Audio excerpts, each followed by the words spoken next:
32주차 파라샤입니다. 베하르라고 하고, 하르가 산이에요. 그래서 베하르 그러면 산에서 이런 뜻인데, 레위기 25장 1절에 여호와께서 신의 산에서 모세에게 말씀하셨다 이래가지고 여기 신에 빼고 산에서 이거를 이번 주 파라샤 제목으로 삼은 겁니다. 베하르라고. 적은 분량이지만 내용은 가장 중요한 내용 중에 하나예요. 이게 레위기를 딱 한 장으로 요약 정리하라고 하면 요거예요. 실은 레위기 25장에. 왜냐하면 이제 이 안에 안식에 관한 규례가 나오고, 안식년, 그것도 이제 안식일이 아니라 안식년에 대한 규례가 나오고, 안식년을 이번에는 7번 지켜가지고, 만약에 안식일을 7번 지난다, 그러면 무슨 절기예요? 절기로 보면 안식일. 그래서 77에 49일 하고 77절.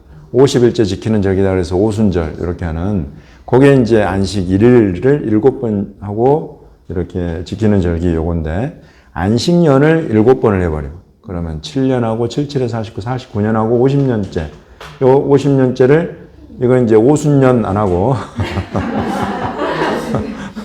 오순년이라 안 하고 이거를 희년이라고 불러요. 희년. 희년을 히브리어로는 이제 요벨이라고 합니다. 요벨. 요벨이라는 요 단어는 본래 순양의 뿌레이라는 단어에서 왔어요. 본래는. 그래서 이제 여기 이 해에 50년째 되는 희년의 속죄일 날 전국적으로 뿔나파를 부르라 이렇게 지금 하시죠. 그래서 이제 이런 쇼파르를 부는데 이제 요거를 막 전체적으로 분다. 그러면 이제 9절과 10절에 보시면은 일곱째 달 열흘날 그 속죄일 날에는 뿔나파 소리를 해야 돼. 전국에서 뿔나파를 크게 불어라. 그리고 10절에는 너희는 이 50년째를 거룩하게 하여 그 땅에 있는 모든 주민을 위하여 자유를 공포하라. 이 해는 너희에게 희년이니 너희는 각각 자기의 소유지로 돌아가며 각각 자기의 가족에게로 돌아가라. 이렇게 이야기를 하시죠. 그럼 여기에서 이 자유의 반대말은 뭐겠어요? 종이네. 그러니까 이스라엘 백성 중에 자유인만 있기를 하나님은 원하시는데, 살다 보면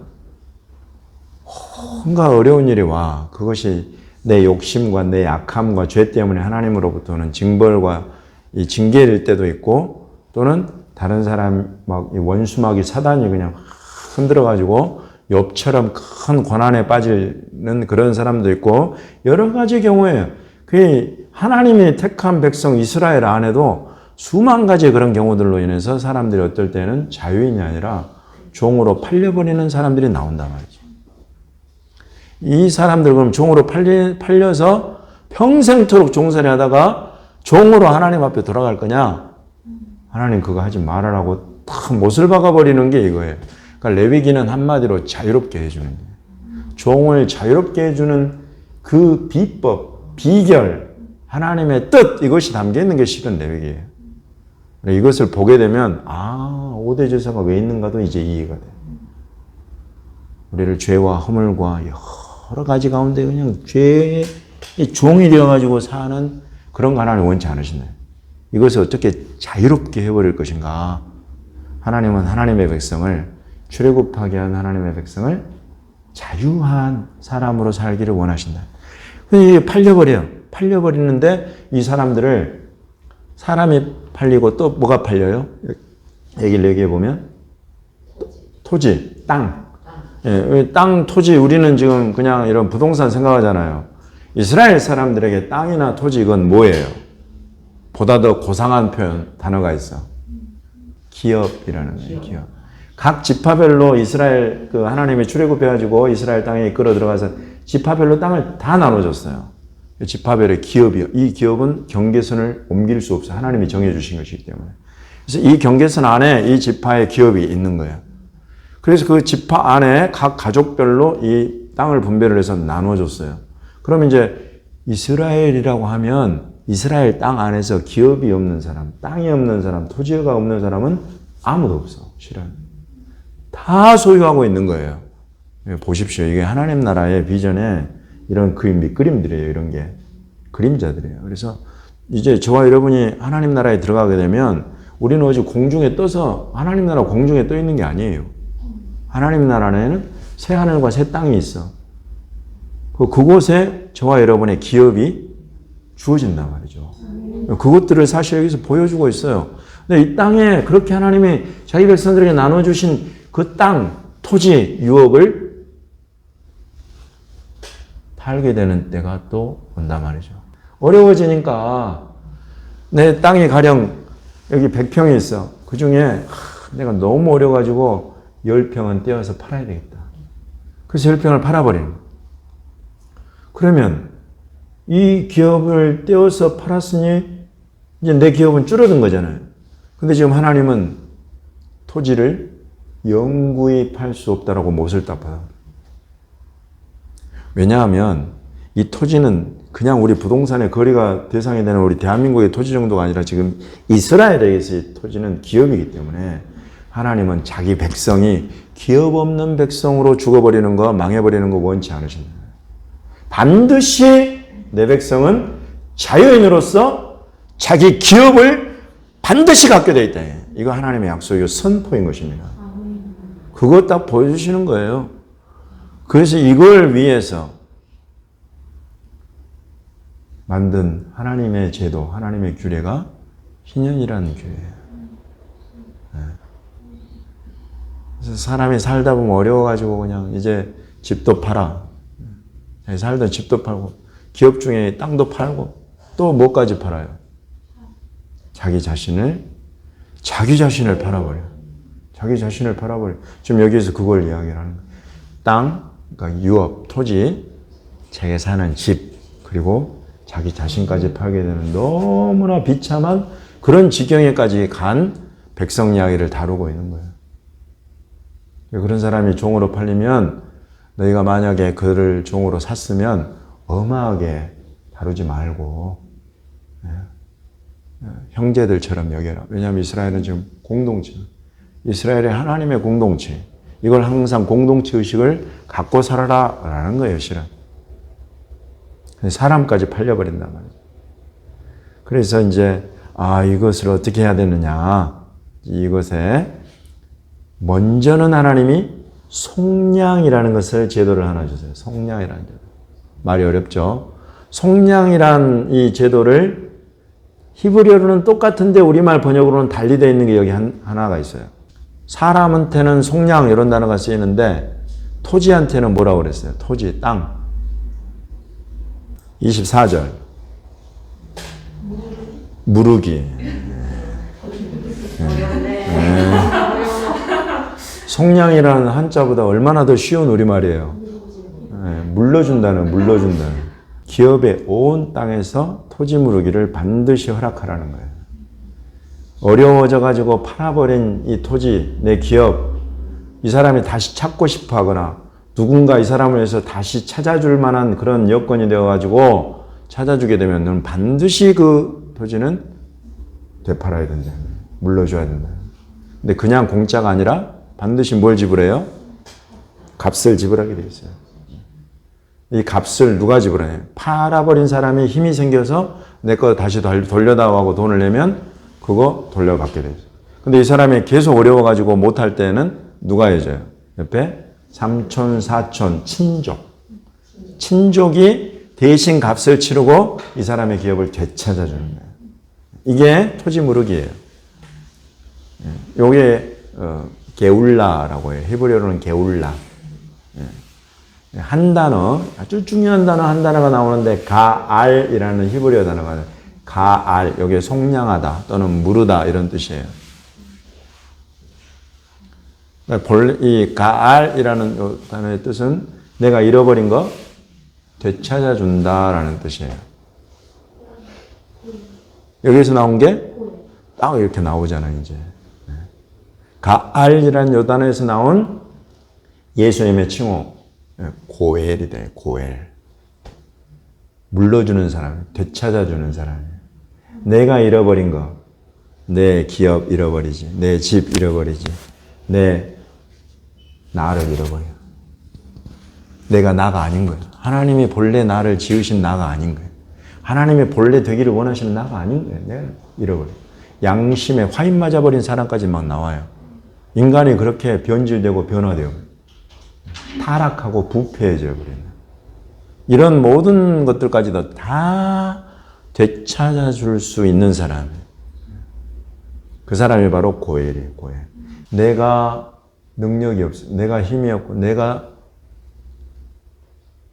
어려워져서 팔아버린 내 거였지만 내 것이 이제 더 이상 아니게 되어버린 것들.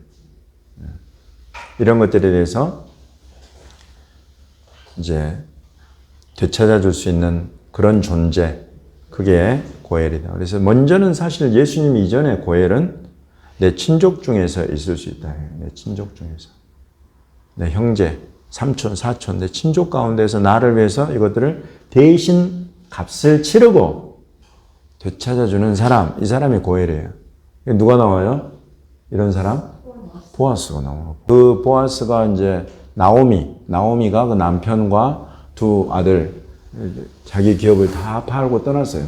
베들레헴에 자기 기업을 다 팔고 떠나가지고 뭐 좀 잘 살 줄 알았더니 나가가지고 남편 죽지, 두 아들 다 죽지. 이방 며느리 둘 중에 이방 여인 룻이죠. 그리고 딱 이제 베들레헴 딱 돌아왔어. 그곳에서 기업 물러줄 사람, 이 고엘을 찾은 거예요. 고엘을. 근데 첫 번째 가장 가까운 친족이 자기가 고엘 될 수 있는 권한을 포기해버렸어요. 그리고 이 권한을 누구한테 넘겨줘요? 보아스한테 넘겨주는데 보아스가 받겠다고 한 거예요. 그래서 보아스가 고엘이 되어가지고 나오미가 잃어버린 모든 기업을 다 되찾아 주는 거예요. 그리고 룻을 맞아들이고 사회에서 이제 난 아이가 다윗의 계보 안에 이렇게 들어가는 거죠. 이런 내용이에요. 이런 내용. 그래서 이게 아주 이스라엘의 실은 독특한 거예요. 이스라엘의 독특한 길이에요. 이게 하나님의 백성 공동체 안에 있는 아주 중요한 그런 이런 모든 것들은 전부 다 이제 여기 속량, 그래서 땅, 집, 뭐 사람 다 되찾아줄 수 있지만은 만약에 되찾아주지 못하게 된다면 그런 고엘이 없다고 한다면 어떻게 되느냐? 이제는 하나님 그분이 고엘이 되신다. 그게 희년이라는 거예요. 희년은 하나님이 딱 규정해버려요. 무조건 희년에는 자유를 공포해라. 종이 된 사람들, 너희 가운데 형제들, 사람들 종이 되어 있으면 다 자유인으로 돌려보내라. 두 번째, 땅. 그 본래의 유업, 그 본래 기업, 그것을 다 돌려주어라. 그래서 여기 보면 10절에 모든 이스라엘 주민들을 위해서 자유를 공포하고 또 각각 자기의 소유지, 각각 자기의 가족에게로 돌아가게 한다. 이게 희년에 있는 일이다. 요거 딱 하나님이 딱 정해주시고, 그러니 이때는 이제 하나님이 고엘이 되셔서, 요 말씀을 딱 주신 이 하나님이 고엘이 되셔서 모든 사람들이며 소유를 다 회복시켜버려요. 사람이 도저히 할 수 없는 그런 상황이에요. 근데 이걸 이스라엘이 지켰어요? 이스라엘이 이것만 지켰어도, 레위기 25장만 지켰어도 하나님 앞에서 그 땅에서 쫓겨날 일이 없어요. 이 규례를 너희가 지키면 너희는 그 땅에서 안전하게 살 거라고 여기 약속하시잖아요. 근데 다 쫓겨나 버려요. 이거 못 지키는 거예요.